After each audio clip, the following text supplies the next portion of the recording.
এই জন্য তোমরা বলো কোন কবরের মানুষকে জিন্দা করা লাগবে। এবার জাতির লোকেরা বেছে বেছে একটা পুরাতন কবর বের করলেন, ডাক দিয়ে বললেন, ও জামানার নবী ঈসা আলাইহিস সালাম, আপনি যদি এই কবরের লোকটারে জিন্দা করে কথা বলাতে পারেন তাহলে আপনাকে নবী বলে স্বীকার করব।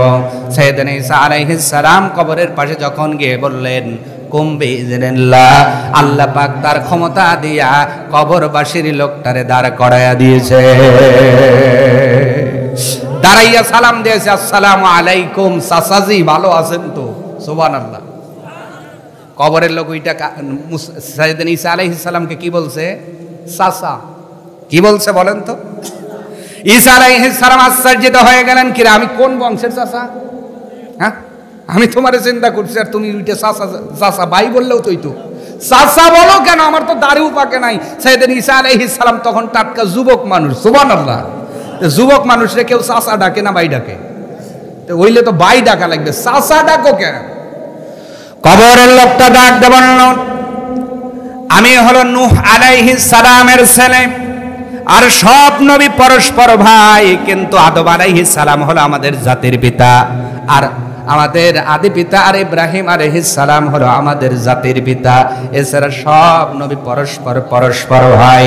লোকটা ডাকতে বললেন, ও নবী ঈসা, আমার বাবা নূহ আলাইহিস সালাম বলেছিল, ও বাবা তুমি শোনো, তোমার দ্বিতীয়বার জিন্দা হওয়া লাগতে পারে, এইটা আল্লাহ পাক আমাকে জানিয়েছেন। ও বাবা, যদি তুমি দ্বিতীয়বার জীবনে জিন্দা হও তুমি বুঝবা এইটা কেউ জিন্দা করে নাই, প্রয়োজনের কারণে সাইয়েদনা ঈসা আলাইহিস সালাম তোমারে জিন্দা করবে, তুমি আমার সালামটাও তারে পৌঁছায়া দিও। এবার লোকটা ডাকতে বললেন, ও জামানার নবী ঈসা আলাইহিস সালাম, আপনি আমার সালাম গ্রহণ করুন, আমার বাবার সালাম গ্রহণ করুন। সাইয়েদনা ঈসা আলাইহিস সালাম বললেন, তুমি যে নূহ নবীর ছেলে এইটা মানতে আমার ইচ্ছা হয়, কিন্তু তোমার শরীরের গেটআপ দেখে বিশ্বাস হয় না। নবীর সাহাবীরা মারা গিয়েছিলেন, তখন কবরস্থান পাকা ছিল না। মদিনার জান্নাতুল বাকি যেই কবরস্থান নবী নিজের হাতে করেছেন, বর্তমানে 10,000 সাহাবী ঘুমিয়ে আছেন, তাদের কবরস্থান পাকা ছিল না। ঈমান পাকা থাকার কারণে দুনিয়ার থেকে জান্নাতি হয়ে গেছে। তাহলে বলেন তো, কবরস্থানের অবকাঠামোর উন্নয়ন আগে দরকার না ঈমানের উন্নয়ন আগে দরকার? এই জন্য ওয়াজ করে আগে ঈমানের উন্নয়ন করব, তারপরে আদায় করে অবকাঠামোর উন্নয়ন হবে। দুইটো উন্নয়নই করব ইনশাআল্লাহ। এই জন্য ভূমিকায় সময় দিব না, আমরা সূরা কফ থেকে কিছু সময় কথা শুনবো কথা যা বলার বলেছেন কে? বলেন, কে বলেছেন? এই যে আল্লাহ বললেন, আলিফ লাম লাম হা, কমপক্ষে 40 নাকি আপনার আমলে হয়ে গেছে। মানে যত সময় বেঁচে আছেন সওয়াব ইনকাম করা কত সহজ, অথচ বেশিরভাগ মানুষ জাহান্নামে যাবে। সওয়াব ইনকাম করা খুব সহজ। এই কথাটা কার? যতবার আল্লাহ বলবেন 40 নাকি, কয় নাকি? আর রমজানে বললে তো আপনার 70 গুণ। সুবহানাল্লাহ। এই জন্য আমরা এখানে এসে জবান বন্ধ রাখবো না। কথাটা আল্লাহ পাক বলছেন, বিসমিল্লাহির রহমানির রহিম,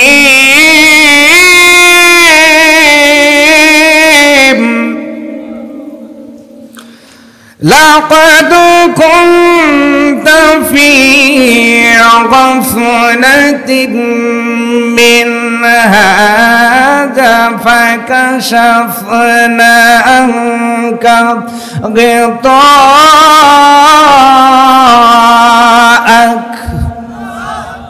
কার কথা?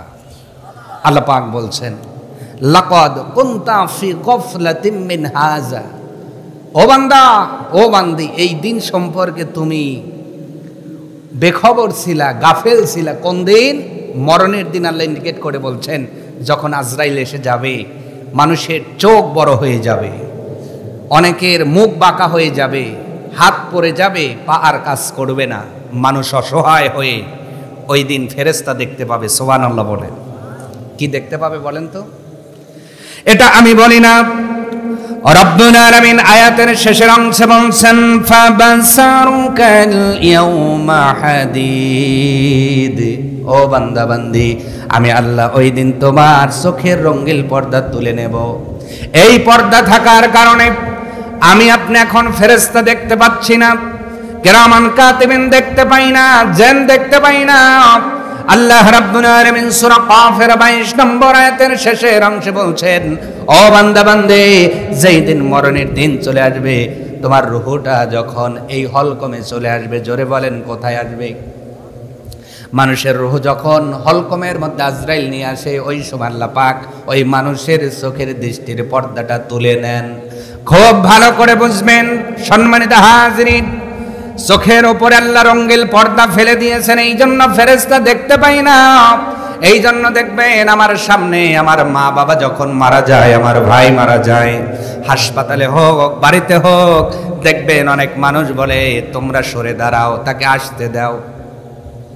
কথা বলতে হবে, এরকম কথা অনেকেই বলে কি বলে না? মৃত্যুর পূর্বে বলছে কি বলে নাই? অনেক মানুষ বলে বাবা আপনি কারে আসতে বলেন, আপনি দেখেন না উনি দেখে। ওই সময় আমার এই কথাটা আমার নয়, রব্বুল আলামিন বলছেন। আর মুফাসসির কিরামগণ তাফসীরের মধ্যে লিখতেছেন, পৃথিবীর মানুষ ঠিক পূর্বে মুহূর্তে, মরণের পূর্ব মুহূর্তে যখন ওই মানুষটা বলবে সরে দাও, তোমরা পরীক্ষা করে দেখবে ওই মানুষের পাটা আর কাজ করে না। পরীক্ষা করে দেখবে ওই মানুষের খাবার আর নিচের দিকে যায় না, পানি দিলেও সে ব্যাগে দেয়, ফল দিলেও ব্যাগে দেয়, কারণ তার শরীরের সব জায়গা থেকে রুহটা বের করে করে করে করে রুহটা তাড়িয়ে এনে এবার আজরাইল যখন হলকমের মধ্যে দিয়েছে, বলেন তো গলার মাঝখানে যদি রুহটা থাকে, ওই খাদ্য নালী দেওয়ার কোনো কিছু যাওয়া যাবে নাকি? এই জন্যই ওই মৃত ব্যক্তি মরণের পর বা মুহূর্তে আর কোনো কিছু উনি খাইতে পারেন না, আর ওনার ভিতরে যায় না, যাওয়া সম্ভব নয়। শুধু খাবার উনি খেতে পারেন না এমন নয়, ফাবাসারুকাল ইয়াউমা হাদিদ, আল্লাহ দৃষ্টি শক্তি এমন প্রখর করে দেন, ওই সময় ওই মানুষটা জিন শয়তান দেখতে পারে, আবার আল্লাহর ফেরেশতা মালাকুল মাউতকেও দেখতে পায়। সুবহানাল্লাহ বলবেন না? ঠিক মরণের পর বা মুহূর্তে মানুষগুলো আজরাইল দেখতে পাবে, এটা আমার কথা নাই, কথা বলেছেন একজন, তিনি কে? আল্লাহ পাক ডাকতে বলছেন, ও বান্দা বান্দি, পৃথিবীর জমিনে যেই দিনটা নিয়ে তুমি গাফেল ছিলা, গুরুত্ব দাও নাই, ওই দিনটা হলো মরণের দিন। যেই দিন তোমার সামনে মরণের দিন চলে আসবে, ওই মরণের দিন আসার পরে আজরাইল যখন মৃত্যুর পয়গামে হাজির হয়ে যাবে, তোমার আমার মরণের ভালো করে বোঝেন, মানুষের মরণ শুরু হয়, রূহ কবজ শুরু হয় পায়ের বৃদ্ধ আঙ্গুল থেকে। কোথার থেকে বলেন তো? পায়ের বৃদ্ধ আঙ্গুল থেকে রূহটা কবজ করা শুরু করে আজরাইল। ধীরে ধীরে ধীরে ধীরে, যেমন করে আপনার পুকুরে মাছ মারার সময় বাদাই জাল ফেলে মাছগুলোকে চাপায় নিয়ে এসে তারপরে ধরেন, আজরাইল আমিন বলেন আমিও মানুষের পায়ের বৃদ্ধাঙ্গুল থেকে রূহটা কবজ করা শুরু করি। এই জন্য যিনি মারা যাবেন, ওনার সর্বপ্রথম শরীরের যেই অঙ্গটা আপনার অচল হয়, সেই অঙ্গটার নাম হলো পা। সর্বপ্রথম ওনার পাটা পড়ে যাবে। অনেক মানুষ আপনার মরণের পূর্ব মুহূর্তে বলবে, ও আমার সন্তান দেখো আমার পা নড়াতে পারি না, আমার পাটা যেন তুলতে পারি না।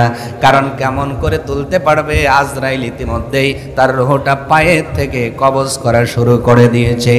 ধীরে ধীরে রূহটা তার মাজার কাছে নিয়ে আসা হয়, আবার ধাক্কানো হয়, রূহটাকে ধাক্কানো হয়। ও এলাকার মুসলমান, যেমন করে একটা দাগে আসামিকে ধরার জন্য র‍্যাব বাহিনীর দরকার হয়, পুলিশ বাহিনীর দরকার হয়, মাঝে মাঝে সেনাবাহিনীর দরকার হয়, সব বাহিনীগুলো চতুর্দিক দিয়ে ঘেরাও করে মাইকে প্রচার করে না যে আপনি যদি আপনি ভালো করে বের হন, আমরা ফায়ারিং ছাড়া আপনাকে ধরে নিয়ে যাব, আর যদি বের না হন ফায়ারিং করব, ক্রস ফায়ারে মারা গেলে আমরা কোনো দায়ী থাকবো? এবার আজরাইল আমিন তাদের রূহকে ডাকতে বলে, রূহ বের হও। নবীজি বলছেন, পৃথিবীর মানুষ সেই সময় ওই মানুষটার রূহ যদি ভালো হয় তাহলে খুব সহজেই আজরাইলের কাছে ধরা দেয়। আর ওই মানুষটা যদি কমিন হয়, বেঈমান হয়, রূহটা ধরা দিতে চায় না, আজরাইলও ছেড়ে দেওয়ার পাত্র নয়। শরীরের মধ্যে হাত ঢুকায়া ঢুকায়া আজরাইল ওই রূহটাকে ধরার চেষ্টা করে। এই জন্য কোরআনুল কারীমের মধ্যে রব্বুল আলামিন একটা সূরা দিয়েছেন, সূরার অর্থ হলো অভিযান পরিচালনাকারী। এই সূরা দিয়েছেন আল্লাহ পাক ডাক দিয়ে বলেন, পৃথিবীর মানুষ তোমরা শোনো, দুনিয়ার ময়দানে সব বাহিনী অভিযান চালায়, একদিন আজরাইল তোমার শরীরের উপর অভিযান চালাবে। ওই আজরাইল যেই দিন অভিযান চালাবে, তোমার রূহটা শরীর থেকে বের করা হবে। রূহটা বের করার পরে তোমার শরীরের সব ঠিক থাকবে, কিন্তু কিছু আর কাজ করবে, কথা বোঝেন আমার, কাজ করবে। বলেন তো, যেই মানুষটা মারা যায় তার হাত থাকে কি থাকে না? ভালো করে বুঝে বলবেন, থাকে তো। হাতের মধ্যে গোস্ত থাকে কি থাকে না? রক্ত থাকে কি থাকে না? ওই মানুষটার চোখ থাকে কি থাকে না? মাথাও থাকে, চোখ থাকে, মগজ থাকে, দাঁত থাকে, জবান থাকে, জিহ্বাও থাকে, ঠিক কিনা? সব থাকে, কলিজা থাকে, ফোফরা থাকে, আপনার ভিতরে পার্শ্ববাদী সব ঠিক, কিন্তু মানুষটা অচল হয়ে গেছে। ভিতরে কি নাই? কি নাই? কি নাই? রূহ নাই। কি নাই? রূহ নাই। এই জন্যই মানুষটা মৃত। আমাদের রূহ আছে, এই জন্য আমরা জীবিত। এবার বলেন তো, যেই পাওয়ারে আমরা চলতেছি, এইটা কি শরীরের পাওয়ার না রূহের পাওয়ার? জোরে বলেন, আরো জোরে। তার মানে বোঝা গেল আমরা যে চলি, হাঁটি, দৌড়াই, খাই, ঘুমাই, সব কিছু আমাদের ভিতরের রুহুর পাওয়ারে। রুহু যেদিন থাকবে না, আপনি স্ত্রীর কাছে পর হয়ে যাবেন, ছেলের কাছে পর হয়ে যাবেন, ভাইয়ের কাছে পর হয়ে যাবেন। আজকে রুহু আছে বিদায় সবাই আপন, রুহু আছে তাই সবাই আপন। একটা মানুষের রুহু থাকবে না, সবাই পর হয়ে যাবে। এইবার বলেন, শরীরের চেয়ে রুহের দাম বেশি না কম? আরো জোরে। তাহলে রূহ সম্পর্কে কিছু খবর দেওয়ার দরকার আছে না নাই? সম্মানিত হাজিরিন, লক্ষ্য করেন, এবার রূহুর পরিচয় নিয়ে নেন। রূহু যেহেতু এত দামি একটা জিনিস, যার কারণে আমি বেঁচে আছি, যার কারণে খেতে পারছি, যার কারণে আমার বাবার কাছে দাম আছে, যে রুহের কারণে মায়ের কাছেও দাম আছে, রুহের কারণে স্ত্রীর কাছেও দাম আছে, রুহের কারণে সন্তান বড় ভালোবাসে। রুহ বের হয়ে গেলে কেউ আর আপনাকে আপন রাখবে না। তাহলে রুহ সম্পর্কে খবর নেওয়ার দরকার আছে না? না। নবীকে প্রশ্ন করা হয়, ইয়া রাসূলুল্লাহ, মা হুয়া রূহ? রুহটা কি আপনি বলেন? নবী বললেন, ও আমার উম্মত, রুহটা হলো হুয়া আমরুল্লাহ, আল্লাহর আদেশ। কার আদেশ? তার মানে এই জিনিস দেখা যায় না, ধরা যায় না, ছোঁয়া যায় না, এইটা আল্লাহ পাকের আদেশ। জোরে বলেন সুবহানাল্লাহ। রুহটা কার আদেশ? এবার এই রুহটা আমরা কবে পাইলাম? আমরা পাইলাম কবে, কোন দিন? এটা জানবো না আমরা? বলেন তো, বলবো? রুহ আমি আপনি প্রাপ্ত হয়েছি মায়ের গর্ভের ভিতরে। কোথায়? আপনাদের মনোযোগ আছে তো? কষ্ট হচ্ছে? এদিক ওদিক তাকাতুকি করা যাবে না। খুবই গুরুত্বপূর্ণ কথা আপনাদের বলতেছি। যেহেতু নানির বাড়ির এলাকার মানুষ, ফাঁকি দেওয়ার কোনো সুযোগই নাই। অন্য জায়গায় গেলে নাই তারাই নারে না, আধা ঘন্টা ধরেন ভূমিকায় শেষ, পরে আধা ঘন্টায় মোনাজাতে শেষ, বাবু টেহা পয়সা দেন, বাদ যাই, মানে চুক্তি অবস্থা। তো এই জায়গায় তো সবাই মামা, নানা, ভাই, বেরাদার, আত্মীয় স্বজন, বন্ধু বান্ধব, আপনজন। তা আপনাদেরকে আমি ফাঁকি দিতে পারি? এই লক্ষ্যে কিন্তু খুবই গুরুত্বপূর্ণ কথা বলতেছি। এই সময় যদি মনোযোগ আপনাদের টলে যায়, নড়ে যায়, এই কথাগুলো আপনি বাড়িতে নিতে পারবেন। এই জন্য বলবো, একটু মনোযোগ দিবেন। রূহ এত দামি একটা জিনিস, যাইটার কারণে, যার উপর ভর করে আপনি বেঁচে আছেন। আমি বেঁচে আছি, রূহ নাই, কোনো দাম নাই। রূহ আছে, আপনার দাম আছে। কথা কি ক্লিয়ার? তাহলে এই দামি একটা জিনিস নিয়ে আমাদের একটি ক্লিয়ার কনসেপ্ট, ক্লিয়ার একটি বক্তব্য, ক্লিয়ার একটি ডিটেলস আমাদের এই ব্রেনে, মগজে স্থাপন করার দরকার আছে না নাই? আমার ক্ষুদ্র জ্ঞান আমি যতটুকু জেনেছি আপনাদের জানাচ্ছি। আমি আশা করি আপনার এই কথাটা মনে রাখবেন, কারণ আমাদের শরীরের সবচেয়ে দামি জিনিস নিয়ে আজকে আলোচনা হচ্ছে। সুবহানাল্লাহ। সম্মানিত হাজিরিন, রূহটা নবীকে প্রশ্ন করা হলো। নবী বললেন, রূহটা আল্লাহর আদেশ। এই রূহটা আমি আপনি কবে পাইলাম? আমরা মায়ের গর্ভের ভিতরে রূহটা পেয়েছি 4 মাস পরে। জোরে বলেন, কয় মাস পরে? আমি আপনি বাবার ঔরাস থেকে মায়ের রেহেমের ভিতরে যেই দিন প্রবেশ করলাম, মায়ের গর্ভের ওই অন্ধকার কুটিরকে কোরআনের ভাষায় বলা হলো ফি করারিম মাকিন।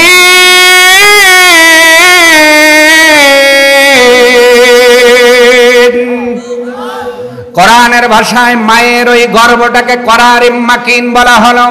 আল্লাহ পাক বলেন, অন্ধকার কুটিরের মধ্যে যেই দিন তুমি প্রবেশ করলা, ওই দিন থেকে 4 মাস পরে 120 দিন পরে আমি আল্লাহ ওই রূহটাকে মায়ের গর্ভের ভিতরে ফুঁকে দিলাম।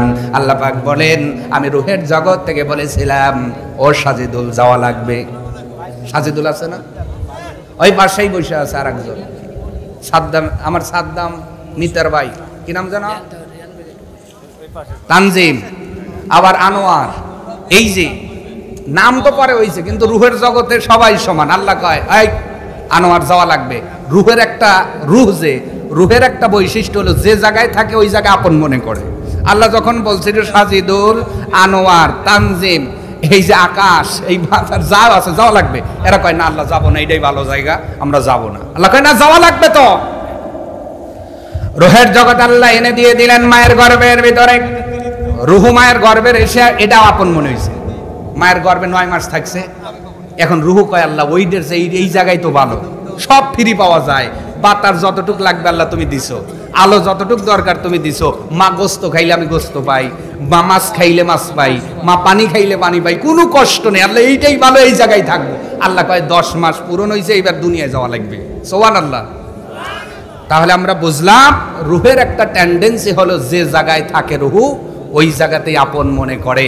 দুনিয়াতে আসার পরেই আমি আপনি একটি স্লোগান দিয়েছিলাম, স্লোগানটা কমন, সবাই বলেছিলাম আল্লাহ। হানাতে অ্যান্সার দিতে হবে, কিন্তু বলি নাই, আপনি বলেন নাই, আমি বলছি তো, সবাই বলেছি কমন একটি ডায়লগ, অঙ্গা বলছি তো। কেন বললাম? ওই যে মায়ের গর্ভের ভিতরে একটা ভালো একটি জায়গায় আমরা ছিলাম, গরম লাগে নাই, এয়ার কন্ডিশনের মতো আল্লাহ রেখে দিয়েছিলেন। বাড়াই দেখে গরম, আর কি সব কি, ও ভয়ে কয় ও আল্লাহ কয় না, এই জায়গায় একদিন তোমার ভালো লাগবে। মানুষ ধীরে ধীরে বড় হয়, এবার রুহুটা কয় আল্লাহ এই জায়গায় ভালো, কি সুন্দর পরিবেশ, ময়দান, আবার কি সুন্দর পার্ক, দেখতে ভালোই লাগে, এইটাই ভালো। আল্লাহ কয় মরা লাগবে, কয় না মরবো না। তার কি বুঝলেন? রুহের একটি টেন্ডেন্সি হলো যে জায়গায় থাকে ওই জায়গাতেই রুহ চিরস্থায়ী হতে চায়, ওই জায়গাতেই থাকতে চায়, আর নড়তে চায় না। কিন্তু আল্লাহ পাক বলে তোমার রুহের পর্যায় হবে 6টি। জোরে বলুন কয়টি? রুহু একটা, কিন্তু তার পর্যায় ঘটবে 6টা। একটা ছিল রুহের জগতে, 2 নাম্বার মায়ের গর্ভে, 3 নাম্বার দুনিয়ায়, 4 নাম্বার কবরে, 5 নাম্বার হাসরের ময়দানে, 6 নাম্বার অবস্থান হবে নাই জান্নাতে না হয় জাহান্নামে। তাহলে রুহের অবস্থা হবে কয়টা? 6টা। আমরা 3 নাম্বার অবস্থানে আছি, সামনে আরো 3টা পর্যায়ে আমাদের পার করতে হবে। যারা কবরের মধ্যে গিয়েছেন তারা অলরেডি 3টা পার করে 4র্থ নাম্বার ধাপে আছেন। আমি আপনি 3 নাম্বার ধাপে আছি, 4 নাম্বারের জন্য অপেক্ষা করতেছি। পৃথিবীর মানুষ এবার যখন রুহ দুনিয়ায় চলে আসলো, আসার পরে ধীরে ধীরে বড় হলাম, আমিও বড় হই, আপনিও বড় হচ্ছেন। এই বড় হতে হতে একদিন যখন আজরাইল চলে আসবে, আজরাইল আসার পরে রুহটাকে যখন বলবে ইরজিলা রব্বিকি রাদিয়াতাম মারদিয়া, ও ভালো রুহ বের হয়ে আসো, ভালো আত্মা তোমার রবের সন্তুষ্টির দিকে বের হয়ে আসো। আমার ভাইয়েরা, রুহটা বের হয়ে গেল। বের হয়ে যাওয়ার পরে মানুষের চোখ থাকে, নাক থাকে, দাঁত থাকে, শরীরের সব পার্টস বাদে ঠিক থাকে, কিন্তু কাজ করে, বলেন কাজ করে। চোখ থাকে দেখতে পারে না, জিহ্বা থাকে বলতে পারে না, হাত থাকে ধরতে পারে না, আপনার সব অঙ্গ প্রত্যঙ্গ থাকে কিন্তু কাজ করে না। কেন করে না?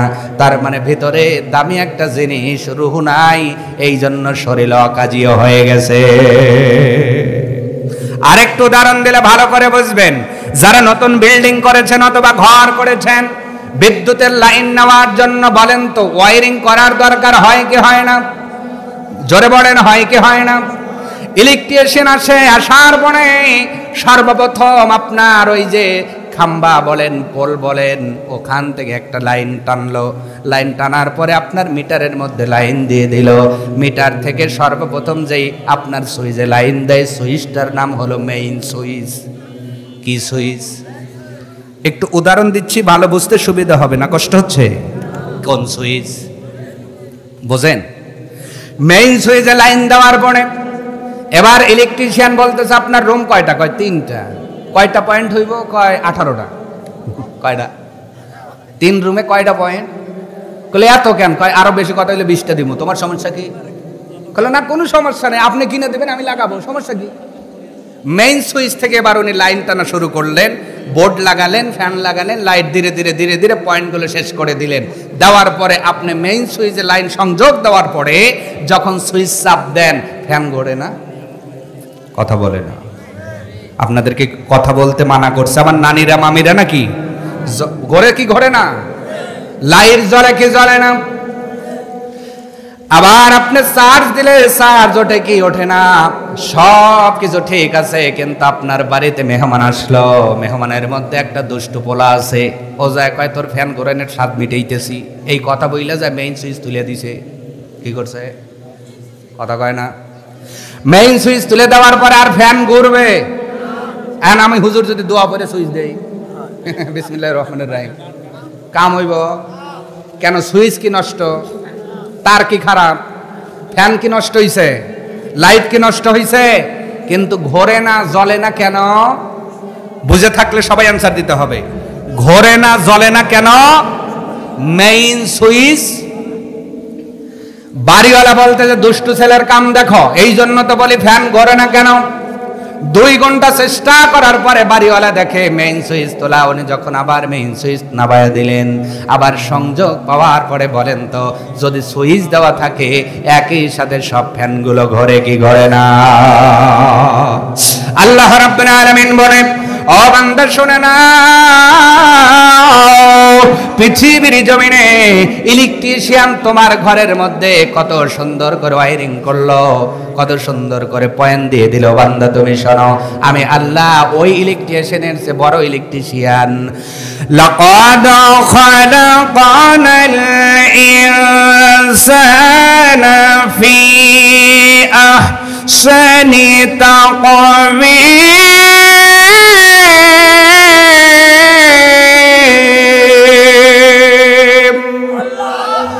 আমি আল্লাহ কত সুন্দর করে মানুষকে ডেকোরেশন করলাম, ওয়্যারিং করলাম। ও বান্দা তাকায় দেখো, তোমার প্রত্যেকটা আঙ্গুলে 3টা করে পয়েন্ট লাগায় দিয়েছি, 1টা 2টা 3টা, এই জায়গায় আর একটা পয়েন্ট ফিট করে দিলাম। এই জন্য তোমার হাত কত সুন্দর করে কবজিটা নড়ে। এই জায়গায় আর একটা পয়েন্ট দিয়ে দিলাম, তোমার এখানে নড়ে, এখানে দিলাম। এরপরে পায়ের মধ্যে আঙ্গুল থেকে শুরু করে প্রত্যেকটা জায়গায় তোমার দেহের মধ্যে 360টি পয়েন্ট আমি আল্লাহ ফিট করে দিয়েছি। শরীরের রুহটা আনার পরে 360টি জয়েনে অকাজীয় হয়ে যাবে। এইবার বুঝতে পারছেন মানুষ মারা গেলে কিসের অভাবে মানুষ অচল হয়? জোরে বলে। এবার সেই রুহটাকে ভালো করার দরকার আছে না নাই? শরীরটারে ভালো করে কি করে? খাওয়া দাওয়া করে, আবার জিম করি। কি করি? অনেকে আবার কয় হুজুর জিম করে দেখেন সিক্স প্যাক বানাইছি, বডি বিল্ডার্স। আবার অনেকে নিয়মিত দৌড়ায়, ফুটবল খেলে, ক্রিকেট খেলে, যোগব্যায়াম করে। এক কথায় শরীরকে ভালো রাখতে খাবারেরও দরকার, কসরতেরও দরকার, ঠিক কিনা বলেন? এই জন্য আল্লাহ পাক 5 ওয়াক্ত নামাজ দিয়েছেন। সুবহানাল্লাহ বলবেন না? আল্লাহ পাক বলে তুমি খাইবা আর 5 ওয়াক্ত নামাজ করবা। পৃথিবীর শ্রেষ্ঠ ব্যায়াম আমি আল্লাহ নামাজের মধ্যে দিয়ে দিয়েছি। সম্মানিত হাজিরিন, লক্ষ্য করেন, যখন আল্লাহ পাক রুহটাকে নিয়ে গেলেন, আমার শরীর অকাজী হয়ে গেল। বলেন তো এই রুহটাকে শক্তিশালী করার দরকার আছে না নাই? কি খাইলে রুহটা শক্তি পায় এইটাও জানার দরকার আছে না নাই?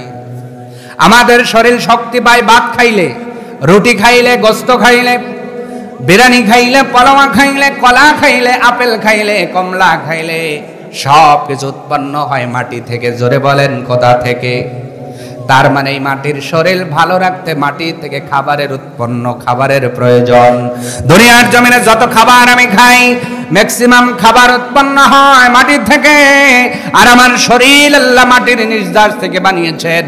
এবার অনেকেই বলবেন হুজুর আমরা তো বাবার সেই নাপাক পানির থেকে সৃষ্টি হলাম, কিন্তু মুফাসসিরে কেরামগণ বলেন পৃথিবীর মানুষরা মায়ের গর্ভের ভিতরে যখন কোনো সন্তান পয়দা হয়, এক শ্রেণীর ফেরেশতা আছে তারা দুনিয়ার একটি স্থানের কিছু মাটি ওই গর্ভের ভিতরে মিশিয়ে দেয়। যেই জায়গার মাটি ওই মায়ের রেহেমের ভিতরে মিশিয়ে দেওয়া হয়, ওই মানুষ মারা যাওয়ার পরে ঠিক ওই জায়গাতেই কবর হবে। আওয়াজ তুলে বলা যাবে কি সুবহানাল্লাহ। এই জন্য সাভারের মানুষ অনেকে চট্টগ্রাম মারা গিয়েছে, রেকর্ড আছে না নাই? এই ফরিদপুরের মানুষ ঢাকায় মারা গেছে, এই ফরিদপুরের মানুষ অনেকেই খুলনায় মারা গিয়ে ওখানেই কবরস্থ হয়ে গেছে। এইটা হলো কোরআনের কথা। আপনার আমার শরীরে যেই জায়গার মাটি ওই ফেরেশতারা মিশিয়ে দিয়েছেন, ওই জায়গাতেই আমার আপনার কবর হবে। এই জন্য আমি যে সবার কবরস্থানেই ঘুমাবো এর কোনো গ্যারান্টি হতে পারে আমি হজে যাবার কোনোদিন ফিরতে পারবো না, আমার কবরটা ওই আরব দেশেই হয়ে যেতে পারে, আমার কবর ইটালিতে হয়ে যেতে পারে, আমার কবর সৌদি আরবে হয়ে যেতে পারে। তার মানে আপনার আমার শরীরে যেই জায়গার মাটি বইতেছে ওই জায়গার মধ্যে আমার আপনার কবর হয়ে যাবে।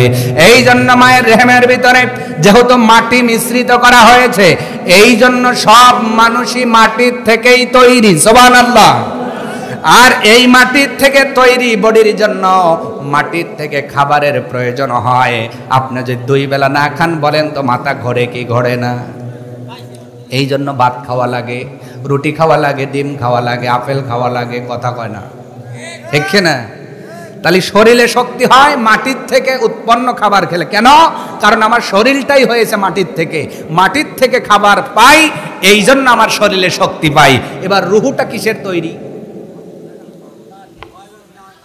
রুহুটা মাটির তৈরি নয়। ওই যে নবী বলছেন হুয়া আমরুল্লাহ, আল্লাহর আদেশ। আর আল্লাহর আদেশ আসে কোথার থেকে? উপর থেকে। জোরে বলেন কোথার থেকে? কথা মনে হয় বোঝেন না আপনারা। রুহুটা আসছে কোথার থেকে? আমরা জন্ম নিয়েছি বাবার ঔরাস থেকে, মায়ের গর্ভে, আর রুহুটা আল্লাহ ফুঁকে দিয়েছেন কোথার থেকে? উপর থেকে। কথা বোঝেন তো? তাহলে এই উপর থেকে যে রুহুটা আল্লাহ আমাদের দিলেন, এই রুহের খাবার কি এটা আল্লাহ জানেন না? কথা বলে না। আল্লাহ জানেন তো? এই জন্য আল্লাহ পাক বলে বান্দারে আমি প্রত্যেকটা নবীকে, প্রত্যেকটা উম্মতকে আসমানি কিতাব এই জন্য দিয়েছি যে আসমানি কিতাবই হলো রুহের খাবার। সুবহানাল্লাহ। আসমানি কিতাব কিসের খাবার? কারণ এই রুহু এসেছে উপর থেকে, আমি কিতাবও পাঠিয়েছি উপর থেকে। কোরআনুল কারীম যে যত বেশি তেলাওয়াত করবে তার রুহু তত বেশি সবল হয়, শক্তিশালী হয়। সুবহানাল্লাহ। কিন্তু এখন যদি বলি কোরআনুল কারীম কে কে পড়তে পারেন না, অনেকেরই মান সম্মান শেষ হয়ে যাইব, ঠিক কিনা? কোন তো কথা বলে না। এই জন্য কোরআনুল কারীম হলো রুহের খাবার। ভাত খাইলে শরীর ভালো থাকে, কোরআন পড়লে রুহু ভালো থাকে। এই জন্য যারা কোরআন পড়ে না ওর কাছে সুদের টাকাও যেমন, ঘুষের টাকাও তেমন, ব্যবসার টাকাও তেমন। কথা বলে না। যে কোরআন বোঝে না ওর কাছে নিজের জমির ধানও যেমন, অন্যের জমির ধানও। এই জন্য আইল ঠেলে। বোঝেন নাই মনে হয়। আর যার রুহু ভালো, কোরআন পড়ে, ও বোঝে যে এইটা ভালো এইটা করা যাবে, আর এইটা খারাপ এইটা করা যাবে।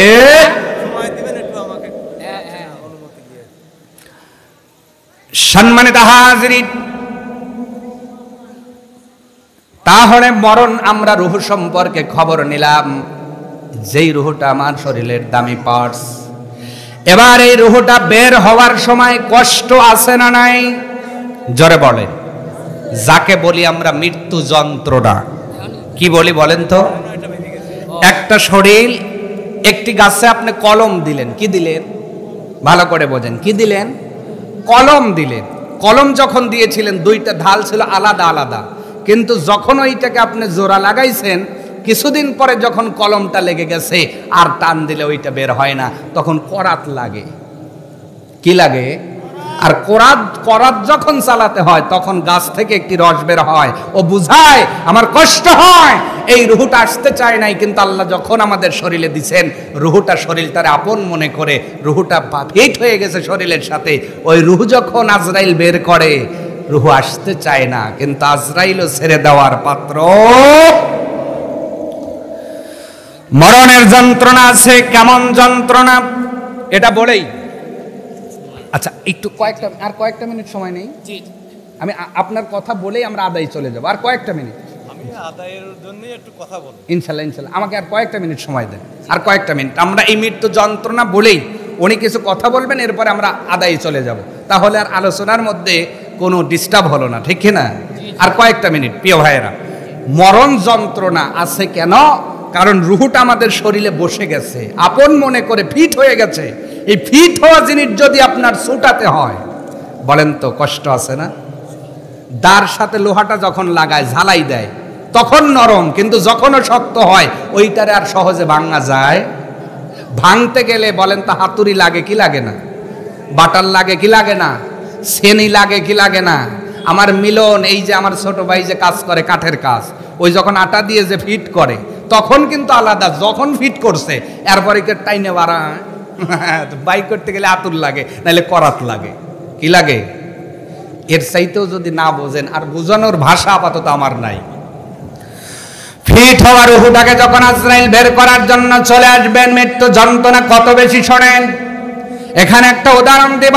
সাইয়েদনা ঈসা আলাইহিস সালাম তার কাছে যখন জাতির লোকেরা এসে বললেন, ও নবী ঈসা, তুমি যে নবী আমরা সত্য মানব, তবে কিছু প্রমাণ চাই। প্রমাণ হলো তুমি যদি মৃত মানুষকে জীবিত করে দেখাতে পারো, তাহলে আমরা তোমাকে নবী বলে স্বীকার করব, অন্যথায় নবী বলে আমরা তোমারে মানি না।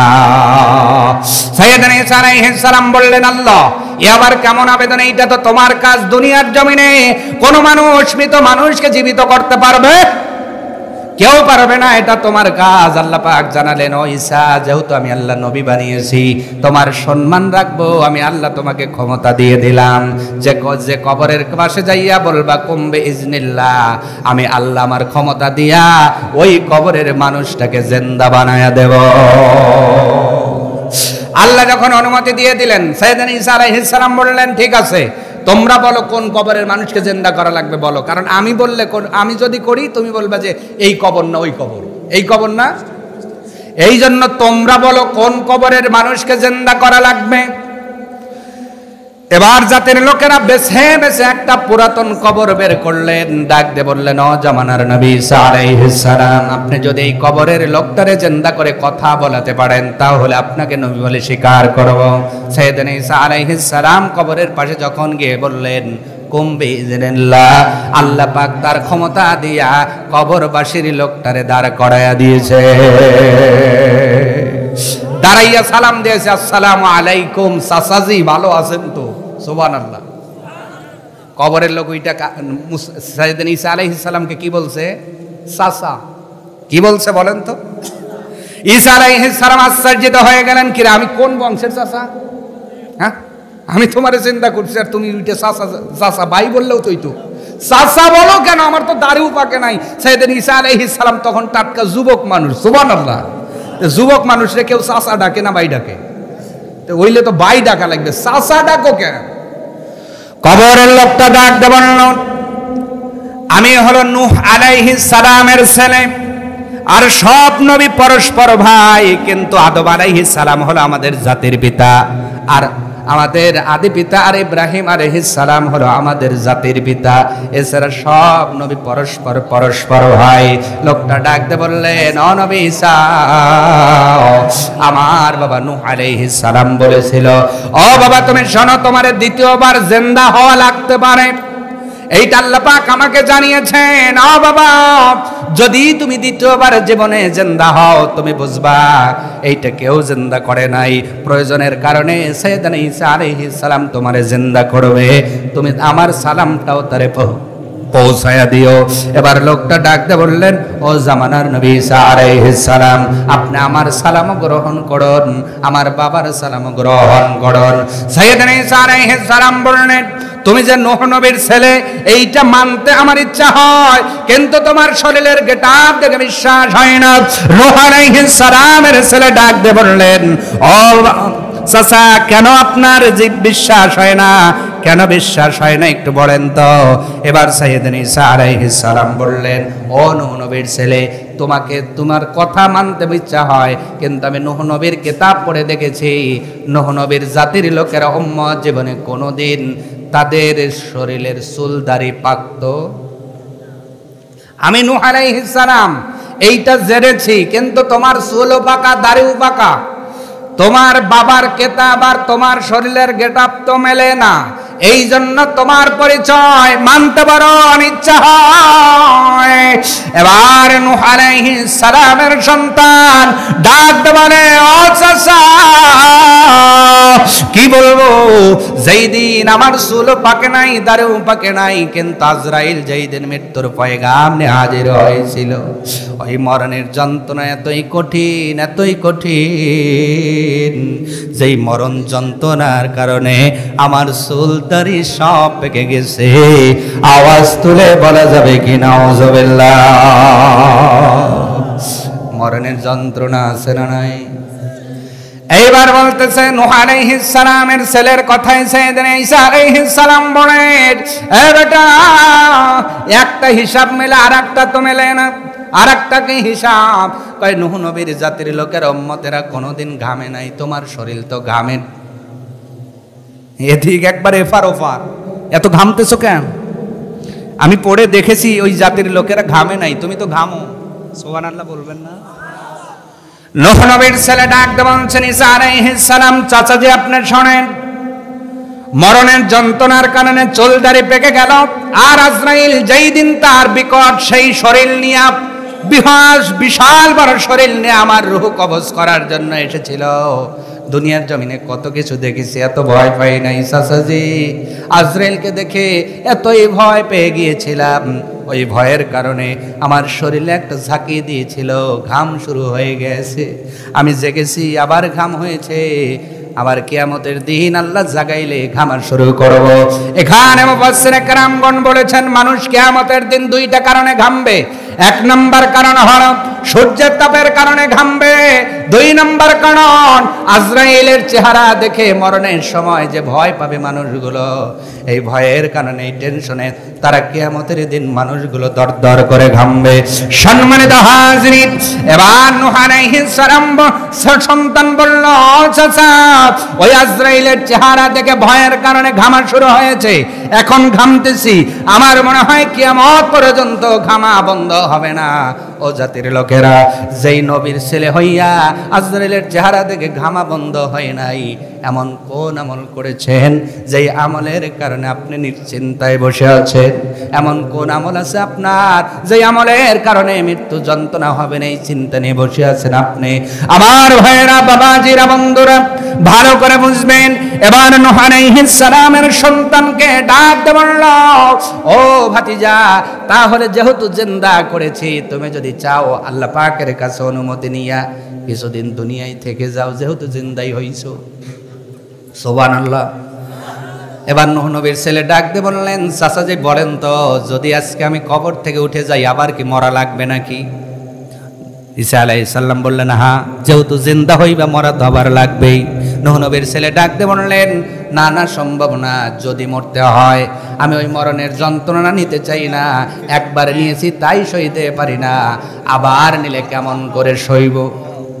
দেখেন, চিন্তা করেন, নূহ নবীর ছেলে দ্বিতীয়বার মরতে হবে এই জন্য দুনিয়ায় আসতে চাচ্ছেন না, তার মানে মরণের যন্ত্রণা কত বেশি যারা মারা গিয়েছে তেনারা ছাড়া কেউ বুঝাতে পারবে? ওই দিন আমার আপনার সামনে আছে না নাই? জোরে বলুন, আছে না নাই? এই কবরস্থানে যেতে হবে কি হবে না? শুইতে হবে কি হবে না? ওই মাটির নিচে যাইতে হবে কি হবে না? বলেন, একজন হাত দেখায়, হুজুর আমি কবরে যাব, টাইলস লাগানো কবরে যাব। কেউ আছেন?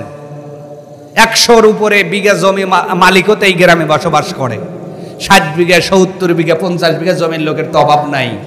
এত জমি আপনার, অথচ শুইতে হবে 3.5 জায়গায়। ওই কবরের মধ্যে কোনো বেছানা আছে? উত্তর জোরে দিতে হবে, আছে কি?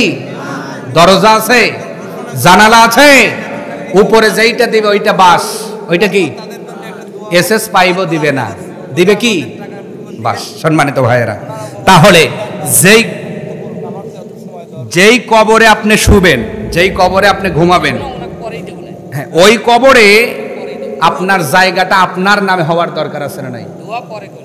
আছে না নাই? উনি হয়তো তারা আছে ওনার, উনি চলে যাবেন, আচ্ছা কথা বলবেন না, আচ্ছা দিয়ে দেন, দিয়ে দেন, বলেন বলেন, হ্যাঁ মাইক্রোফোন আছে,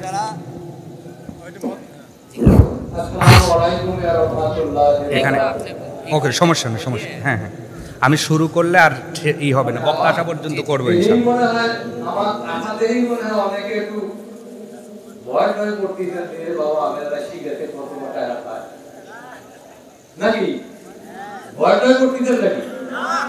আমার পকেটে দিবেন নাকি গোরস্থানে আপনার বাবা মা তারা মরে গেছে বা আরো জোরে তাহলে উনি তো একত্রে আমার মনে হয় একবারে দিলেন 11,000, সব দিয়ে তো 30,000 টাকার মতো উনি বললেন যে উনি ওনার মাধ্যম দিয়ে এনে দিয়েছেন। তারপরে আমার মেম্বার সাহেব সাইদুর মামা উনি দিলেন 10,000। আমার পিছনে মামা বসে আছেন আলেম মানুষ মাওলানা আব্দুল মালিক, উনি দিয়েছেন 10,000 টাকা। আমার নানা বসে আছেন, ওনার কাছ থেকে 5,000 নিয়েছেন। নিচে বসে আছেন, ওনার কাছ থেকে 5,000 টাকা নিয়েছেন। এই যে দানগুলো আপনারা করলেন কেন দরকার, কেন দরকার একটু বলি। কারণ মারা গেলে সব আমল বন্ধ হয়, ইল্লা মিন সালাসা, 3টা ছাড়া, তার ভিতরে একটি হলো সাদগায়ে জারিয়া। আপনি দান করলেন আল্লাহর রাস্তায়, এই দানের টাকা দিয়ে এই পাচিরের মধ্যে আপনার টাকায় ধরেন যে 100 ইট লাগানো হলো। কত ইট? 100। যতদিন এই ইট দাঁড়িয়ে থাকবে আপনি কবরে গিয়ে নামাজ পড়তে পারবেন না, সওয়াব হয় এমন কোনো কাজ করতে পারবেন না, কিন্তু এই ইটের কারণে আপনার আমলে সওয়াব ঢুকবে। সুবহানাল্লাহ, জোরে হবে না? নবী বললেন সাহাবীরা কবরস্থান বানাবো, কার জমি আছে দিয়ে দাও। বেশি যিনি জমি দান করেছিলেন উনি হলো নবীর সাহাবা হযরত আবু তালহা। পৃথিবীর মানুষ, যেই কবরস্থান জান্নাতুল বাকির মধ্যে ঘুমাইলে কবরের আযাব আল্লাহ মাফ করে দেয়। সুবহানাল্লাহ, কি জোরে হবে না? ওই কবরস্থানের মধ্যে কেউ যদি ঘুমায় রে, জান্নাতুল বাকির উজ্জতে কিয়ামত পর্যন্ত ওই কবরস্থানে আযাবের ফেরেশতা ঢুকবে না। আল্লাহ সাধারণ ক্ষমা ঘোষণা করে দিয়েছেন, ওই জায়গায় যারা জমি দান করেছিলেন তারাও জান্নাতে কবরে গেছেন। ও পৃথিবীর মানুষ, আজকে এই সাভার কবরস্থানের জন্য অনেকেই জমি দান করেছেন, তারা অনেকেই বিদায় হয়ে চলে গিয়েছেন। আজকে আমার হাতে আব্দুল গফুর সাহেব 4 কাঠা জমি দান করে দিলেন। আমার ভাইয়েরা, যারা দুনিয়ার থেকে মারা যাবেন এরা কিন্তু জমি নিতে পারবেন না, কোনো ঘর নিতে পারবেন না, বাড়ি নিতে পারবেন না। তবে আমার নবী ডাকতে বলে, উম্মত রে, তুমি যদি আল্লাহর রাস্তায়, আল্লাহর কাছে, আল্লাহর ব্যাংকে যদি 5 কাঠা জমি দান করে যাও, 1 বিঘে জমি দান করে যাও, 2 বিঘে জমি দান করে যাও, ওই জমি দুনিয়ায় থাকবে ঠিক, কিন্তু এই জমিনটা তোমার নামে রব্বুল আলামিন রেজিস্ট্রি করে দেবেন। ওই জমির যেই ফসল হবে, ফসল পরিমাণ সওয়াব তোমার আমলে তুলে দেওয়া হবে। কিয়ামত পর্যন্ত তোমার আমলের মধ্যে সওয়াব হবে। এমন একটি কাজ আব্দুল গফুর সাহেব করে গেলেন। 4 কাঠা জমি কবরস্থানে দান করেছেন। অল্প করেন নাই, কম করেন নাই, একটু মুসলমানের মতো ঝংকার দিয়ে বলা যাবে কি মারহাবা, লিল্লাহি তাকবীর, লিল্লাহি তাকবীর। দানবীর আব্দুল গফুর সাহেব যদি বলুন মারহাবা। 4 কাঠা জমি কবরস্থানের জন্য অক্ষ করেছেন। হাত তোলেন, দোয়া করব, আল্লাহুম্মা আমিন। আল্লাহ তাআলা আজকে এই রজনীতে তোমার বান্দা তোমার ব্যাংকে 4 কাঠা জমি দান করে গেল। এই জমিনটা তোমার রাস্তায় তুমি কবুল করো, তোমার ব্যাংকে কবুল করো। তোমার ঘোষণা অনুযায়ী 10 গুণ সওয়াব তোমার আমল না, তোমার বান্দার আমল নামায় দান করে দাও। বংশের যতগুলো মুর্দা গহীন কবরের মধ্যে পড়ে গেল, কবরগুলো জান্নাতের বাগান বানাও। সখী করো, গনি করো, ধনী করো, আল্লাহ ওয়ালা, কোরআন ওয়ালা, নামাজ ওয়ালা বানাও। মালিক রে, চেহারার দিকে তাকাইলে আবু বকরের কথা মনে পড়ে যায়। আবু বকরের চরিত্র দান করো, জীবনের গুনাহগুলো মাফ করো, সিরাতাল মুস্তাকিম দান করো। জান্নাতে যাওয়ার জন্য যতটুকু ঈমান আমলের প্রয়োজন ততটুকু ঈমান আমল সংগ্রহ করার তৌফিক দাও। সকলেই বলুন আল্লাহ হুম্মা আমিন। আর একটু জোরে বলুন আমিন। মোহাম্মদ শরীফুল ইসলাম পিতা আলহাজ এবং সাভার পূর্বপাড়া এক মন দান বাকিতে দান করলো। আল্লাহ দান কবুল করো, জীবনের গুনাহ মাফ করো, আমল বৃদ্ধি করো। মোহাম্মদ ইউসুফ আলী বেদমিত আব্দুল সুবহান মৃধা সাভার উত্তরপাড়া 50 টাকা নগদে বাকি 1000 টাকা দান করলো। মা বাবার জন্য দোয়া চাই, আল্লাহ দান কবুল করো, জীবনের গুনাহ মাফ করো। হ্যাঁ আমি বলছি এটা স্লিপ করছে কিনা? না না, ওই যে সেলিম খালুর এটা করছে না। আধামন তেল দান করুন, আধামন তেল একটু স্লিপ করে দেন। মোহাম্মদ নুরুজ্জামান পেতেমে তো আব্দুল করিম প্রামাণিক 100 টাকা নগদে এক মন দান। জোরে বলুন মারহাবা, আর একটু জোরে বলুন মারহাবা। লিল্লাহ তাকবীর। আল্লাহ দান কবুল করো, সকলেই বলেন আমিন। আর একটু জোরে বলেন আমিন। তাহলে আমার ওয়াজের শেষ পর্যন্ত ছিল রুহু বসে গেছে। এই রুহুটা যদি সুটান লাগে তাহলে কষ্ট তো হবেই। সুবহানাল্লাহ। হবে না? হবে না? কিন্তু নবী একটা আমলের কথা বলেছেন। নবী বলেছেন তোমরা যদি এই আমলটা নিয়মিত করো, রোগী যখন অপারেশন থিয়েটারে ঢোকে, ওর পেট কাটে, ওর বুক কাটে, কিন্তু কষ্ট পায় না। যদি পাইতো গুড়ি দিয়ে ডাক্তারকে বাইরে ফেলাইতো। কথা কয় না? কষ্ট পায় না কেন? অবেশ করার ইনজেকশন দেয়, অথবা মাস্কের মাধ্যমে অক্সিজেনের মাধ্যমে তাকে অজ্ঞান করে। কথা বোঝেন নাই মনে হয়? করে কি করে না?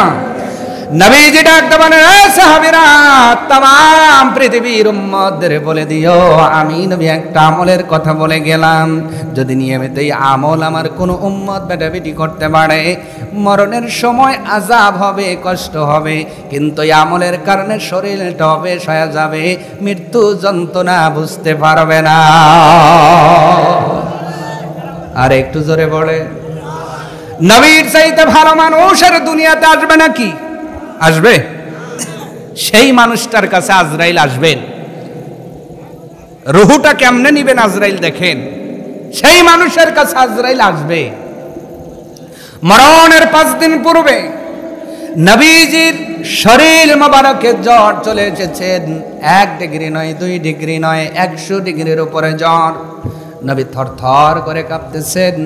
5 দিন পরে মরণের দিন চলে আসলো। পাশেই নবীর স্ত্রী হযরত আয়েশা সিদ্দিকা বসে আছেন। হযরত আয়েশা সিদ্দিকা কাঁদতেছেন। নবীর আর এক পাশে নবী নন্দিনী ফাতেমা বসে আছেন। তবে সবাই কান্দে, যেই মানুষটা বেশি কাঁদতেছেন উনি নবী নন্দিনী ফাতেমাতুজ জোহরা। সবচেয়ে বেশি কাঁদতেছেন। নবী চলে যাবেন তো। মেয়েরা কিন্তু বাবাকে সবচেয়ে বেশি ভালোবাসে। হযরত ফাতেমা সবচেয়ে বেশি কান্না করতেছেন। নবীজি ডাক দিয়ে বলছেন, ফাতেমা রে, তোমার কানটা আমার মুখের কাছে লাগায়া দাও। নবী যখন কানটা মুখের কাছে পাইলেন, এমন একটি কথা বললেন, ফাতেমার কান্না বন্ধ হয়ে গিয়ে কান্নার মধ্যেই যেন মুস্কি একটা হাসি দিয়েছে। নবীর স্ত্রী আমাদের মা উম্মাহাতুল মুমিনিন হযরত আয়েশা সিদ্দিকা রাদিয়াল্লাহু তাআলা আনহা বললেন, মারে, এমন কি খবর তোমার বাবা শুনাইলো, যেই খবর শোনার পরে কান্নার মধ্যেও তোমার হাসি চলে আসলো? ফাতেমা ডাক দে বলে, মা গো, আমার নিজের মা খাদিজা দুনিয়ার থেকে বিদায় হয়ে গেছে। ও মা আয়েশা, তোমার চেহারার দিকে তাকাইলে মার কথা ভুলে যাই। আমার বাবা এমন কথা বলছে গো, এখন বলা যাবে না, আমার বাবা মরণের পরে শোনাইব। নবীজির ওফাত হয়ে গেলেন। একদিন হযরত আয়েশা সিদ্দিকা ডাক দিয়ে বলেন, ফাতেমা, খবরটা তো এখনো জানাইলা না রে মা ফাতেমা। এমন কি খবর তোমার বাবা শোনাইলো আর আমাদের সামনেও বলল না, তোমার কানের কাছে মুখ নিয়ে বলল, কি খবর শোনাইলো রে ফাতেমা? ফাতেমা ডাক দে বলে, মা গো, আমি যখন কানটা আমার বাবার মুখের কাছে লাগাই দিয়েছিলাম, আমার বাবা মৃত্যু যন্ত্রণার মধ্যে বলেছিল, ফাতেমা কান্দো না, ফাতেমা কান্দো না। বেটি, আমি নবী বলে গেলাম রে, আমি মরণের পরে কবরের মধ্যে সর্বপ্রথম তুমি ফাতেমার সঙ্গে সাক্ষাৎ হয়ে যাবে। আয়েশা, আমার বুঝতে আর বাকি নাই, আমার বাবার ইন্তেকালের পরে আমি ফাতেমা সর্বপ্রথম আমার বাবার সঙ্গে সাক্ষাৎ করতে যাব। মহিলারা, ও নানিরা, মামিরা, ও খালারা, শোনো, দুনিয়ার জমিনে একটা মহিলাকে যদি আল্লাহ মরণ থেকে বাঁচাইতেন, উনি হইতেন ফাতেমাতুজ জোহরা। ফাতেমার বাবার চেয়ে শ্রেষ্ঠ বাবা দুনিয়াতে পাওয়া যাবে না, ফাতেমার স্বামীর চেয়ে শ্রেষ্ঠ স্বামী দুনিয়াতে পাওয়া যাবে না, ফাতেমার সন্তানের চেয়ে শ্রেষ্ঠ সন্তান দুনিয়াতে পাওয়া যাবে না। ওই ফাতেমা বিদায় নেবেন, যেই দিন মরণের দিন চলে আসে, হযরতে ফাতেমা কান্না করে। আলী ডাক দেয়, বলছেন ফাতেমা কান্না করো কেন? ফাতেমা ডাক দেয়, বলে স্বামী গো, আজকে রাত্রে যেই স্বপ্ন দেখেছি, আমার মনে হয় আজকের দিনটাই শেষ দিন, এরপরে আর কোনো দিন আপনার সাথে সাক্ষাৎ হবে না।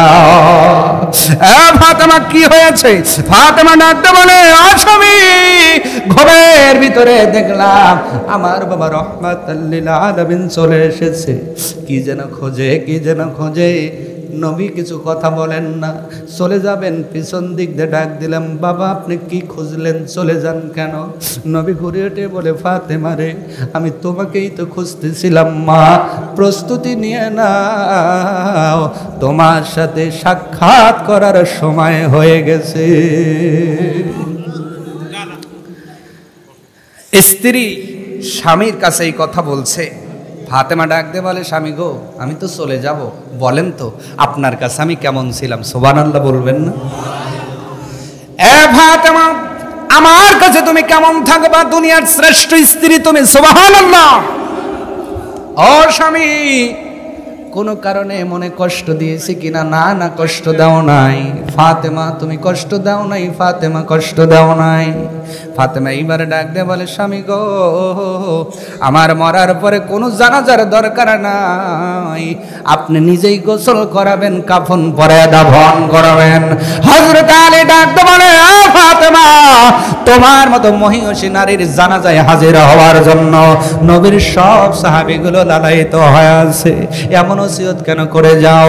ফাতেমা ডাক দিয়ে বলে, স্বামী গো, আমার নবী, আমার বাবা বলে গিয়েছেন, দুনিয়ার সব মানুষের সার্টিফিকেট মহিলাদের দরকার নাই, যেই মহিলার স্বামীর কাছে ভালো, ওই মহিলা আমার আল্লাহর কাছে ভালো হয়ে যায়। ফাতেমা ডাক দিয়ে বলে, স্বামী, পৃথিবীর জমিন থেকে বিদায় হয়ে যাব, আর কোনোদিন দুনিয়ার জমিনে আসতে পারবো না, আর কোনোদিন আপনার কোলে ঘুমাইতে পারবো না, আর কোনোদিন আপনার জন্য খাবার পাকাইতে পারবো না। স্বামী গো, হাত ধরে বলে যাই, আপনি বলেন তো আপনার কাছে আমি ফাতেমা কেমন? আলী বলছে, তোমার মতো স্ত্রী পাওয়া সম্ভব? সুবহানাল্লাহ বলবেন না? ফাতেমা, তোমাকে বিয়ে করার জন্য কোটিপতিরা নবীর কাছে প্রস্তাব দিয়েছে, নবীজি বড়লোক স্বামী না বানায়া আমার মতো গরিব জামাই বানাইছে। 3 দিন পর্যন্ত খাবার দিতে পারি নাই, ভালো একটা পোশাক পরাতে পারি নাই। ফাতেমা রে, তুমি তো জান্নাতের মহিলাদের সরদারিনী হইবা, জান্নাতের মধ্যে কত দামি দামি পোশাক পরবা। ও ফাতেমা, ওই ফাতেমার গায়ে নতুন জামা পরাইতে পারি নাই, কোনোদিন বাবার কাছে অবজেকশন দাও নাই, কোনোদিন বাবার কাছে অভিযোগ দাও নাই। ও ফাতেমা, আল্লাহর জমিন এর উপরে আসমানের নিচে তোমার মতো স্ত্রী পাওয়া ভাগ্যের ব্যাপার। সুবহানাল্লাহ। ফাতেমা বলে, স্বামী, আমার তো সব কিছু হয়ে গেল, আমি খুশি হয়ে গেলাম, এই জন্য জানাজার দরকার নাই, তবে কয়েকটা ওসিয়ত করি। 1 নাম্বার, আমি মারা যাওয়ার পরে চাইলে আর একটা বিয়ে করবেন, কোনো সমস্যা নাই, যেহেতু আপনার লাইফ পার্টনার প্রয়োজন, আমার পরে আপনার খাবার পাকানোর প্রয়োজন হবে। আর একটা ওসিয়ত করি, স্বামী গো, আমার 2টা সন্তান, একজন হাসান আর একজন হোসাইন। ও স্বামী, ওই 2টা সন্তান আমার গলা না দইরা ঘুমায় না, ছোট্ট ছোট্ট 2টা সন্তান রেখে যাচ্ছি, স্বামী গো, বিয়া করলে তো নতুন বিবি পাইবেন, বিবিরে সময় দিতে হবে। সপ্তাহের প্রত্যেকটা দিন বলে যাই না, তবে আমি ফাতেমা একটু হাত ধরে কি ওদা করবেন, সপ্তাহের একটা দিনে আমার দুইটা সন্তানকে কোলে কইরা ঘুমাইবে, কারণ আজকের পরে ওদের মা তো আর থাকবে না, মা বলে ডাকতে পারবে না। ও সাভারের মহিলারা, বাবাজি ভাইয়েরা, আজরাইল এতই নির্দয়, যখন চলে আসে কোন সম্পর্কের দাম আজরাইলের কাছে থাকে না, ঠিক না? এই জন্যই নবী বলছেন আকসিরু যিকরা হাজিমিল লাজ্জাত, ও পৃথিবীর উম্মত, ওই মরণকে বেশি বেশি স্মরণ করো যেই মরণ আসার পরে তোমার সব সম্পর্ক ছিন্ন হয়ে যাবে, সব খাবারের স্বাদ নষ্ট হয়ে যাবে, আর পোলাও ভালো লাগবে না, আর আপেল ভালো লাগবে না, মালটা ভালো লাগবে না, ওই আজরাইল আসার পরে সন্তানের চেহারা ভালো লাগবে না, বাবাকে দেখতে ভালো লাগবে না, মাকে দেখতেও ভালো লাগবে না। ও পৃথিবীর মুসলমান, যেই আজরাইল আসার পরে দুনিয়ার সব সম্পর্ক নষ্ট হয়, জ্ঞানী হলো তারা আজরাইল আসার পূর্বেই সব সম্পর্কের উপরে আল্লাহর সম্পর্কের প্রাধান্য দেয় যারা। সুবহানাল্লাহ, জোরে বলে।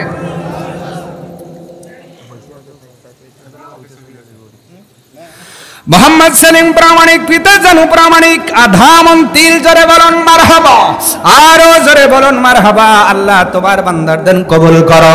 কলিজার টুকরা রাফিউলকে হাফেজ বানানোর বড় ইচ্ছা, আল্লাহ আমার ছোট ভাই আপনার রাফিউলকে জেন শক্তি খুলে দেন, হেফজে শক্তি বাড়ায় দেন, যোগ্য পাগ্য একজন হাফেজ হওয়ার তৌফিক দেন, আলেম সন্তান হওয়ার তৌফিক দেন, বলেন আমিন।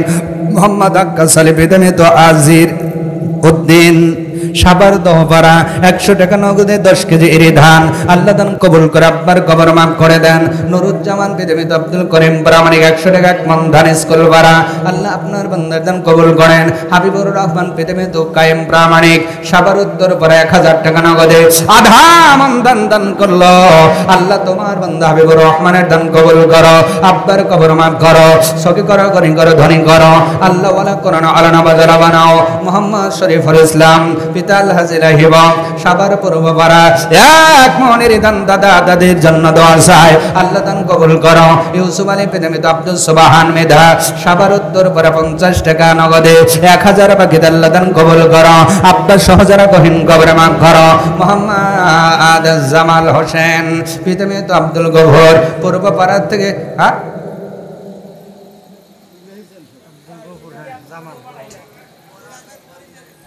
পড়ছি, এইগুলো কেমনে আসলো তাহলে?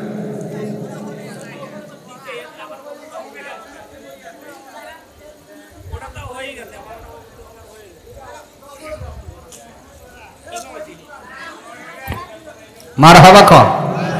আচ্ছা, দুই একটা যদি গ্যাপও যায় একবারে সারিয়ে দেবো, ঠিক কিনা?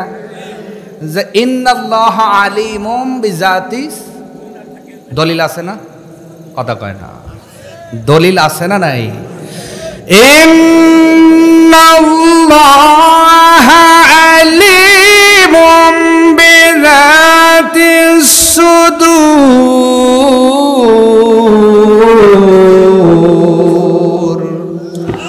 অন্তরের খবর জানে কে? আস্তে বলবেন না, জোরে বলেন জানে কে?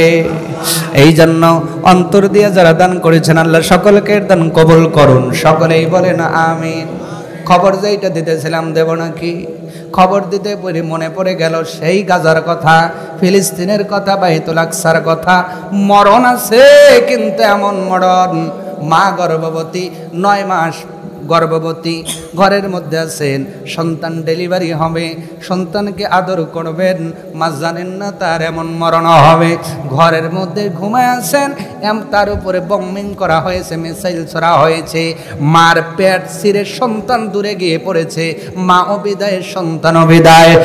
পৃথিবীর মুসলমান, নবীজি ডাকতে বলছেন কুল্লু মুসলিমুন কাল জাসাদ, প্রত্যেকটা মুসলমান এক শরীরের মতো, অথচ তুমি শান্তিতে ঘুমাও।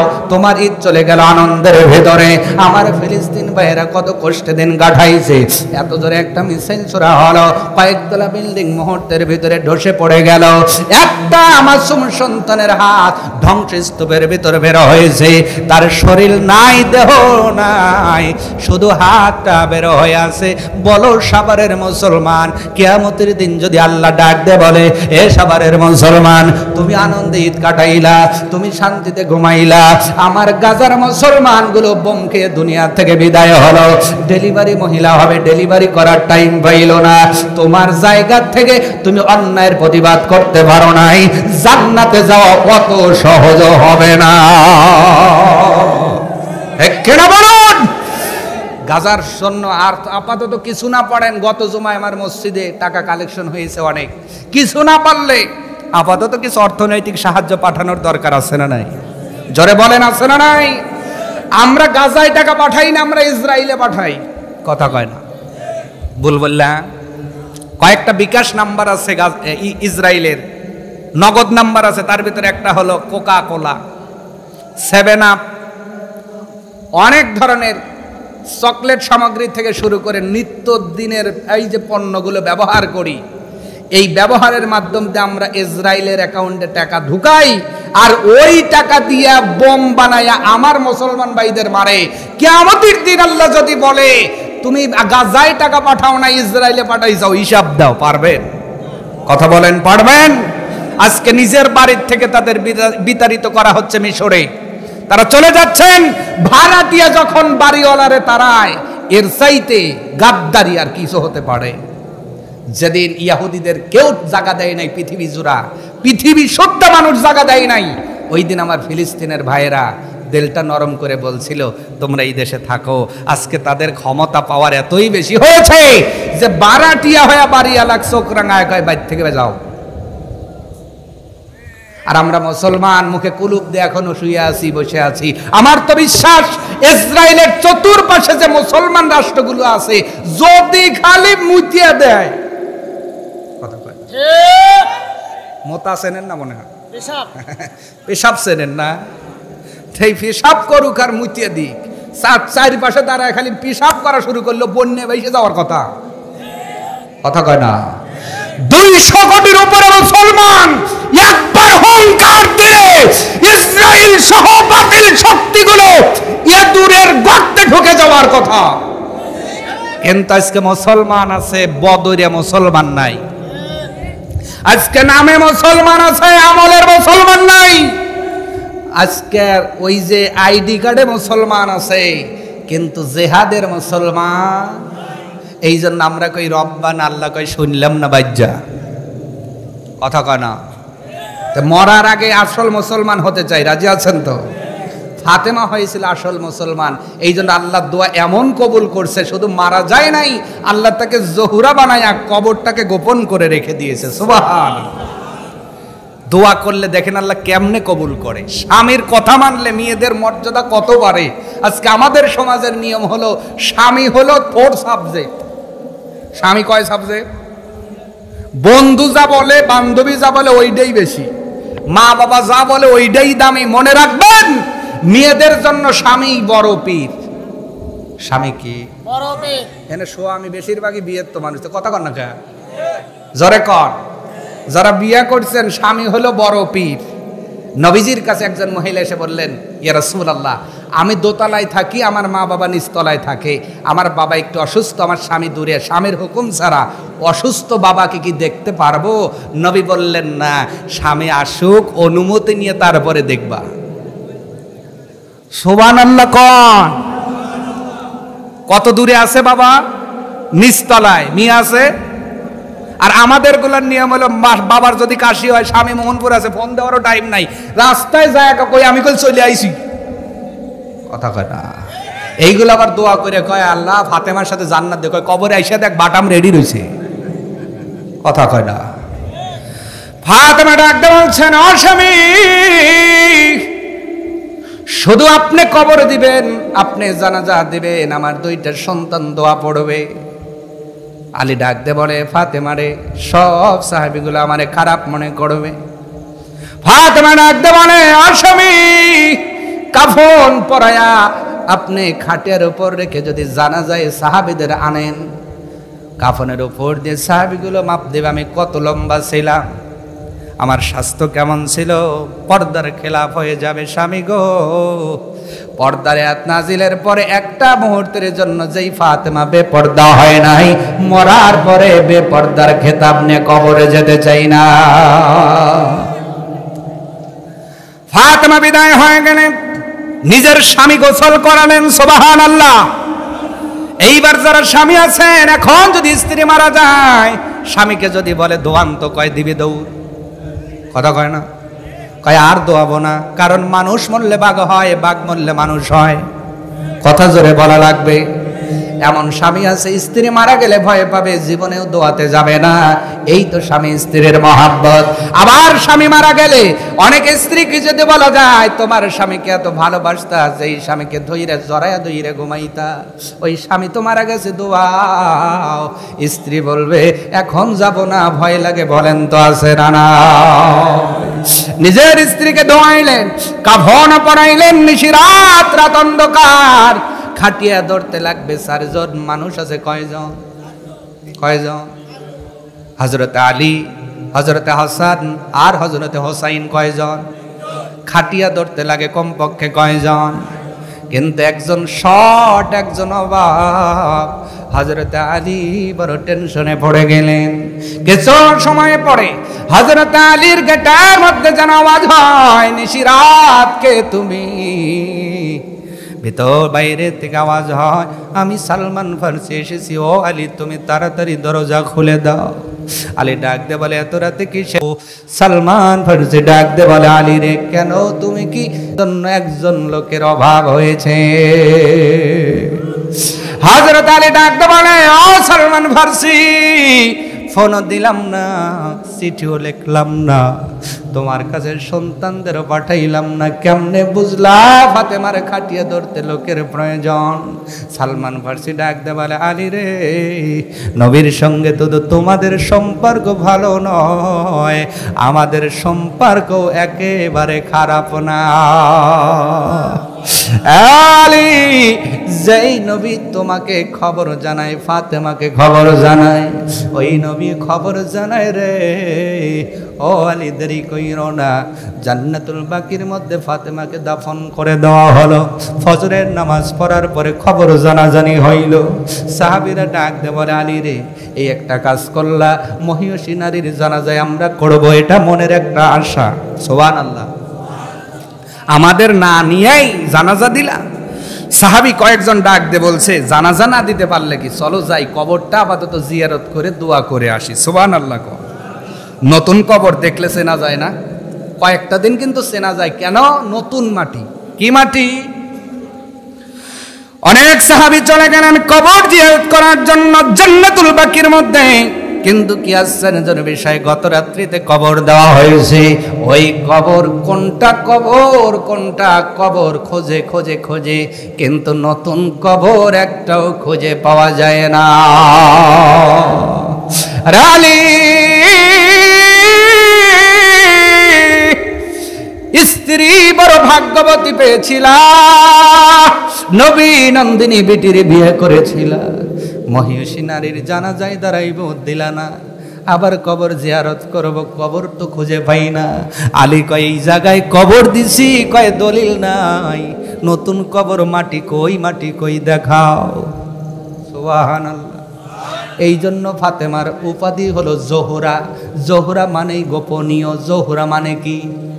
জরে জরে গোপনীয়। আল্লাহ যারে গোপন করছে উনি হলো জোহরা। সুবহানাল্লাহ। তার মানে ফাতেমার কবর কিয়ামত পর্যন্ত কেউ খুঁজে পাবে। সুবহানাল্লাহ বলবেন না? আব্দুল কাদের জিলানী, যিনি দুনিয়ার থেকে অনেক খবর বলতেন, উনি জান্নাতুল বাকিতে জিয়ারতে গেছেন। কিছু মুরিদ ডাক দে বলে, পীর সাহেব আপনি তো অনেক খবর বলেন, এই জায়গায় ফাতেমার কবর কোথায় একটু বলেন, আমরা একটু জিয়ারত করি। আব্দুল কাদের কয়, আমি দুনিয়ার সদ্য খবর জানি, কিন্তু ফাতেমার কবর যেই আল্লাহ গোপন যেটা করছে ওইটা পৃথিবীর কেউ ওপেন করতে পারবে?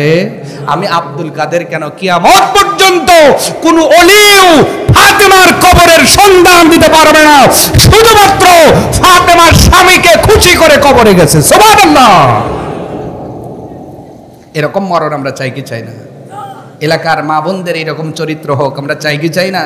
মনে রাখবেন মা বোন, স্বামী যা বলেছে ওইটাই ঠিক, ওইটাই ঠিক। আপনার বাবা যা বলেছে ওইটাই ঠিক, যদিও ঠিক হয়। আপনার ভাই যেটা বলেছে ওটা তোয়াক্কা করা যাবে না। আপনার বাবা বলেছে ওটার তোয়াক্কা নাই। আপনার স্বামী যেটা বলেছে ওইটাই রাইট, রাইট ইজ রাইট। সুবহানাল্লাহ বাইজ্জা কয়েন, এখন চুপ করে থাকে। ক্ষমতা বাড়া দিতেছি তাও সুবহানাল্লাহ হইতেছে না। বিয়ে যারা করছেন ক্ষমতা মেরে গেছে না, আজকে যাই কবে চালিয়ে দাঁড়া থাক, কলে সাজে জুরা যাবি, কলে হুজুর কইছে তুই দাঁড়া থাক, আমি সকালবেলা জুর হয়ে নিয়ে চাই খাবো। এইরকম মানুষও আছে না নাই? অনেক স্বামী আবার স্ত্রীকে কষ্ট দিয়ে মজা পায়, কলে হুজুর ক্ষমতা বাড়া দিছে, আজকের থেকে তোর প্রতিদিন রাইতে ডিউটি হলে চালিয়ে দাঁড়া থাকবে, আমি সকালবেলা ওইটা শরবত খাবো, তাও তুই দাঁড়া থাক, নাইলে জান্নাত দেবো না। হুজুর কইছে আমার পান নিচে জান্নাত, জান্নাতের চাবি ধরে রাখবো। হ্যাঁ, এটা জুলুম হবে। এটা কি হবে বলেন তো? হুন্না লিবাসুল লাকুম ওয়া আনতুম লিবাসুল লাহুন্না, কোরআনের স্পষ্ট দলিল। স্ত্রী তোমার পোশাক, পোশাকে যেমন ময়লা হলে তুমি যত্ন নাও, তোমার স্ত্রীর কষ্ট হয় এই কাজ